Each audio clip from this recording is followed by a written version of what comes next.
Hello? Hello, Mr. President. I hear you did a hell of a job up there, yeah? We got your debt limit bill unscrambled. But I mean, God, you just saved the government about $200 million. Well, I don't know if we accomplished anything, but anyway, we got... You know, I thought old Williams was trying to help you, with that damn amendment to screw this thing up. I know it, but I mean, by the time they get through... Secretary of Treasury is going to come back and tell me what he thought, but I thought I knew what he wanted in the beginning, but he's going to come back and tell me, and he's on his way down the hall to talk to those Republicans to see about get some help. I thought old Williams had decided to help the man. Well, he's trying to screw you up. I know, but listen, I hear you did a hell of a job up there, Russell. That's terrific. Well, thanks so much, Mr. President. How you doing? I hear we're in some trouble in Louisiana.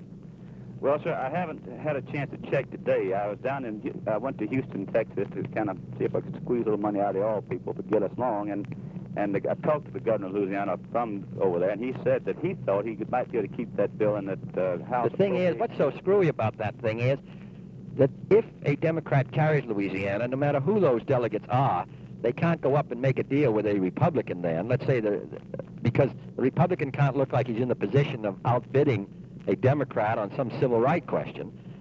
So therefore, the best they could do is throw it in the House of Representatives, and then everybody gets sort of on the hot seat, because either you break up the Democratic Party or everybody votes Democratic. So where does it end? I know it's sort of just a means of protest, isn't it?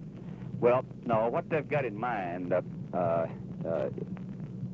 they're trying to work out a sort of a block vote type deal where they would get their votes together and then say, all right, now if our vote might elect somebody president, then he's going to have to come to our terms. Now, you know, those fellows made some kind of a deal like that in that Tilden Hayes race, I believe it was. Yeah, that's right, I know. And but this isn't 1870. Oh, I agree. I think wait a minute, 76. It isn't 1876. I think it's a lousy idea. Because what happens is, I mean, it will become the most publicized thing. Then they come up and say, well, you got to do something.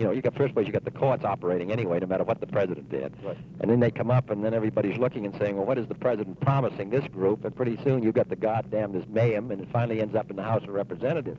It doesn't get them much. In addition, everybody then says, Christ, the South is so uncertain that I better just try to get my votes in the North. That's right. Well, of course, the worst thing about that, I don't know who you thought about it, but the bill that they've got, I haven't studied, but I've been told about it.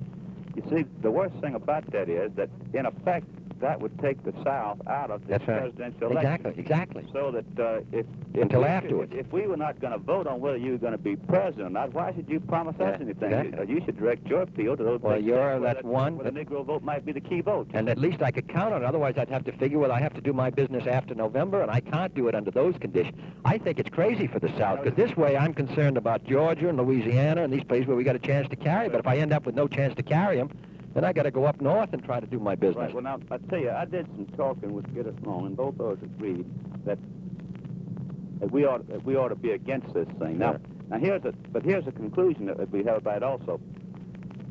Whether we win or lose on this fight, this bunch of wild citizens council and Ku Klux down there can renew this battle after the next gubernatorial race, and so can we. In other words, if we win the governor's race. But of course, it's harder to repeal it. It's harder to repeal. This way, the governor's always sitting there. Yeah. It's much harder to repeal it once it's. But anyway, you say they'll renew it after. I think we've got a chance. I haven't. Have you heard what happened down there in the House of Representatives today? I haven't heard. No. Well, I've been on the floor here, but I will undertake to find out what happened down there, and what. This thing is very similar to the stand I made in that 1952 convention when my delegation wanted to walk out. What I said was that I'm not going to even... I'm not. I remember. I was there. I'm not going to promise I'm going to vote for the man you nominate. Yeah. But I'll stake my political existence on the right of my people to vote for him if that's what they want to do. That's you right. see? That's right. And that's the best line, isn't it? That's right. And frankly, now Get Us now to talk about it. Frankly, I thought since he's running for governor, it'd be. Just confidential. Please don't go tell Dulles that. Dulles ran out on me at Chicago at that time. Yeah. I just he didn't know what we were thinking about this. But I figured was, well, hell, why not go ahead and stand up on the issue and take this attitude with them that you boys are trying to call off the president's race. And let me tell you something, this great democracy, if you want to call off that president's race, you better try to call your race off, because you're going to be the guy in danger time you try to tell the people that they can't vote. You see? Which I think is essentially what that thing would be. I'll find out how it's going down there. As I say, the governor thought he could tie it up in that appropriations committee and kill it there. It seems to me that there are ways under the rules of the legislature where they could maneuver to offer it on the floor even if the committee wouldn't report it out. Yeah. But I'll try to check it and find out just where we stand.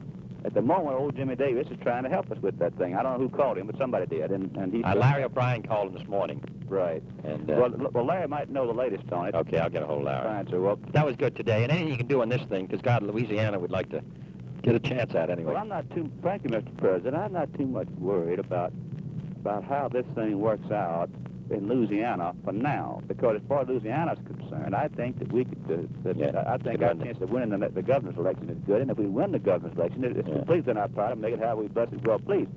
But the thing that we have an effect on Florida, of course. Well, I am a little concerned about it sort of starting a movement, you know. That's right, because Florida's hanging on the edge anyway. Yeah, right.